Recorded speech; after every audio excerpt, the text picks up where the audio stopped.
My name is Diana.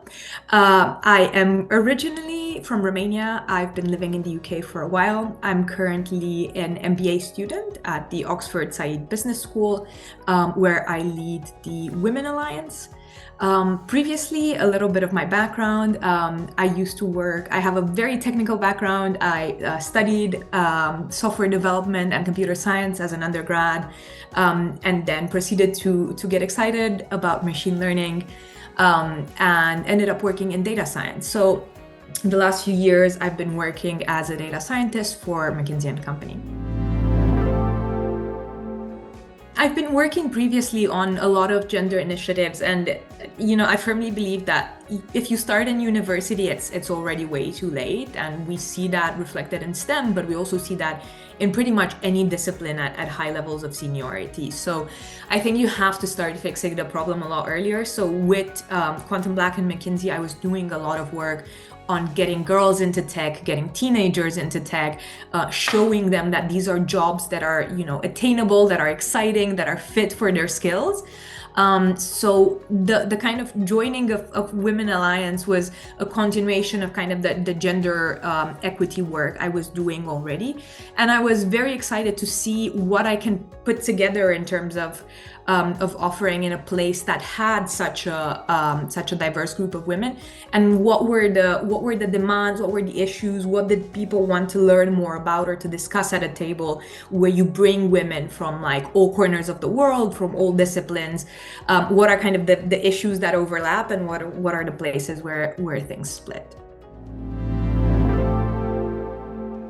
We've been making efforts to try to correct this for a number of years now, and the UK especially has mandatory reporting on pay parity, which shows that our leadership still tends to be very much male in a lot of companies, in a lot of boardrooms, and I think at the end of the day, it raises this question of like, who are the products designed for? Who do we sell to?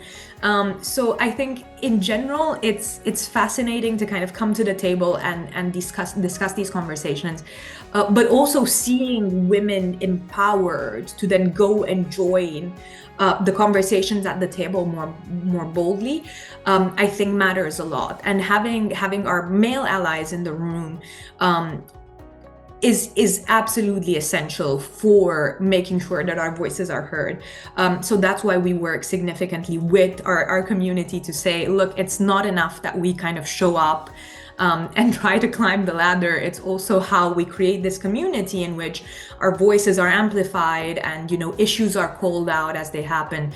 So I think it's not just important for us to see each other and to see us worthy of sitting at the table, but it's also for all of our male classmates to see us there and to see that we're entering this phase of our lives where a lot of women just drop from their trajectory because of the intersection with family life and motherhood. So can looking forward in 15, 20 years, boardrooms also reflect what I'm seeing in the classroom is something that I'd be very excited to see.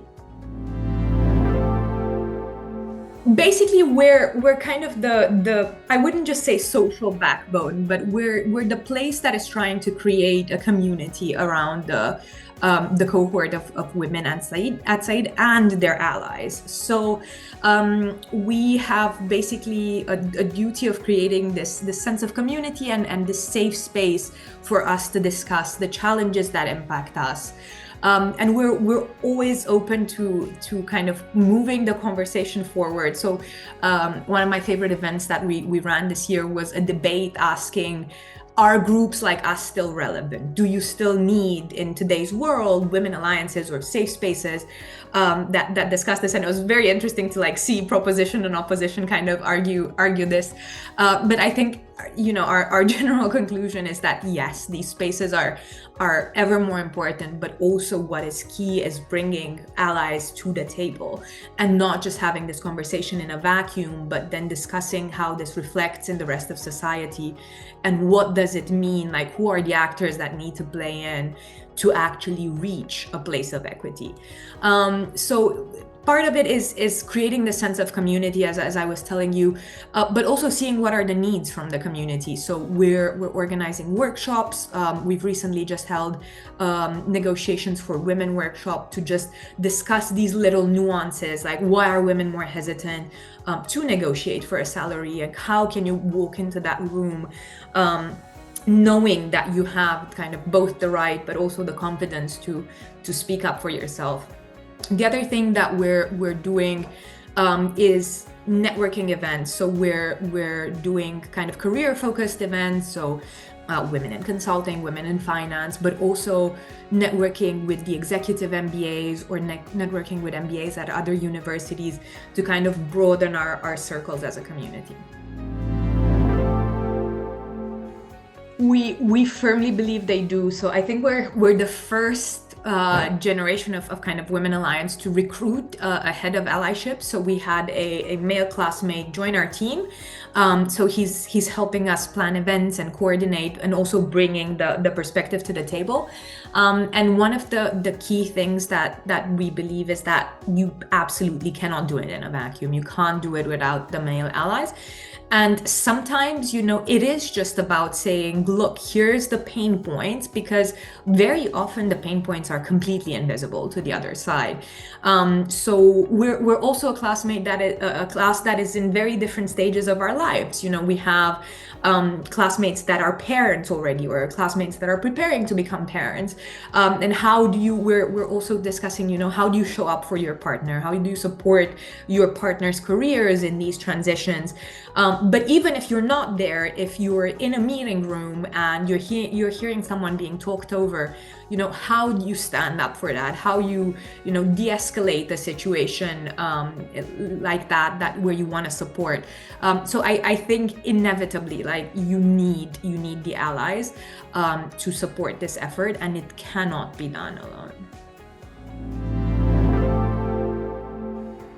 Outside of the classroom, our main aim is to create this space for conversation.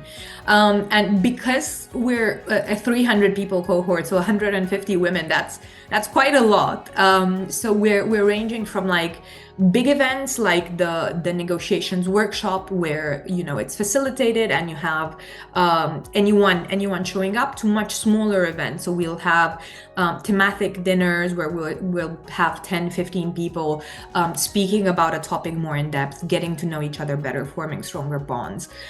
So it's kind of the whole spectrum. And similarly on the just social events, where we're focusing on just community building, to events with a purpose, where we're trying to build a certain skill or a network in a certain specific area.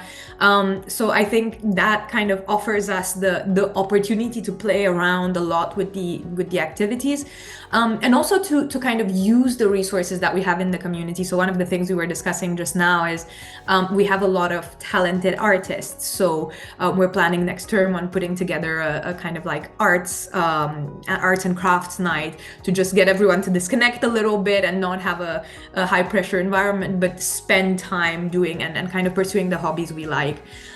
So it's also about interacting with the other OBNs.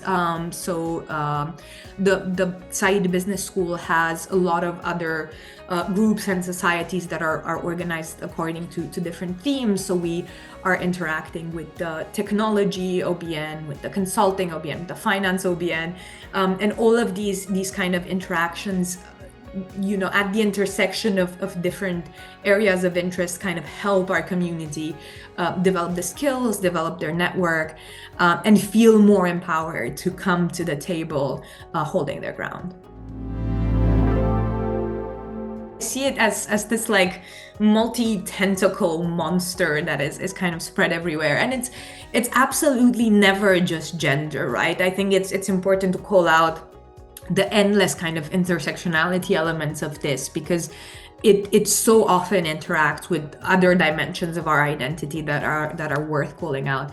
I think for me, especially like having, coming from a STEM background, it's this idea of empowering people early to do whatever they want to do, and having and seeing role models in across the board is fundamental. So a lot of the biases, I don't know if you've seen this campaign of like draw a scientist or draw a politician, that you give it to kids as a task at different ages. And oftentimes, because you see models that are of a different gender in each of these categories, you just pigeonhole all of it. Like this whole category is then bucketed in this group.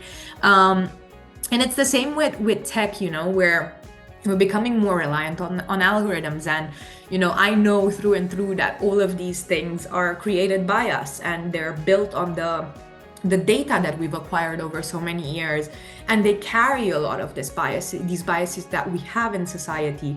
And there's endless examples of like women receiving lower credit limits for the same kind of features as men, or being denied interviews when they had profiles that were competitive. So I'm also very aware that the future we build, that is more and more technology dependent, needs to be very much aware that these things exist, and then actively deal with them rather than wait for something to break in such an epic way that it ends up being in yet another newspaper, and then we have to scramble and go fix it. So then I think I can follow that from there into what breaking these biases then means. So it's all about being proactive, and it's being proactive, as I was saying, in tech, where that these algorithms end up in the hands of millions and are so vulnerable to this. But I think it's also breaking the biases at every stage. So I would and I'm very passionate about education, so I kind of return back there. But I think giving kids at every step of the way, maybe toys that aren't gendered, maybe every kitchen toy shouldn't be labeled as a girl's toy and pink, and every car and Lego set is blue and is marketed at boys. And I think we kind of break that so early on, and it's so ingrained in how we tell kids to play, of the be careful, you're gonna get dirty to girls, and like the boys don't cry. And a lot of all of this just kind of builds up to mold us into patterns that are harmful. And they're not just harmful for women, they're absolutely harmful for men as well. I think the fact that you don't give boys early growing up these baby toys, right, is also telling you a little bit about what a father should and shouldn't do and how involved they should be. So I think that's where I'd like to see this breakdown at every stage of the way. I think raising kids without all of these reinforcing patterns around them would then help us break the mold as we go on. But for the rest of us that are already formed and grew up with these toys and grew up in this world that told us to be a certain way or not be a certain way, I think it takes a lot of self-interrogation, and it takes a lot of calling in, not calling out, telling our peers, what are the things that we appreciate or don't appreciate in a business setting, in a personal setting, and leveling that playing field very actively. I wish it would look fundamentally different, and especially in terms of gender parity, but also in terms of this deep inequality that we're seeing propagate. I think from the gender lens, I would very much love to see a more gender balanced world in a lot of the fields where we don't see it. And I think one of the key core ones is politics and legislation, because who are the legislators that build the future of the world is absolutely essential to how we build change. I think another one is where the money is. So who are the people, who are the startup founders that are going to build the next unicorns? And are we sure that women, and especially women of color, have access to capital? There's this permanently depressing VC stat that gets updated of like what barely 1% goes to these groups. So I think seeing a change there, seeing women sit in VCs and investment committees, seeing women founders get access to capital, seeing like female politicians, all of this would be catalysts of change, and then would inspire then yet another generation to pick up and go do that work. But it is, in order to see this in 20 years, we need to do the work now. And a lot of it comes from mentoring. So I think as you were saying earlier about a privilege and responsibility, us using what we've learned here to kind of give back in our communities, mentor young girls, be mentored by executive women to kind of like help and support each other, bringing the allies along with us, all will make or break that future. And I'm really hoping we're making it together.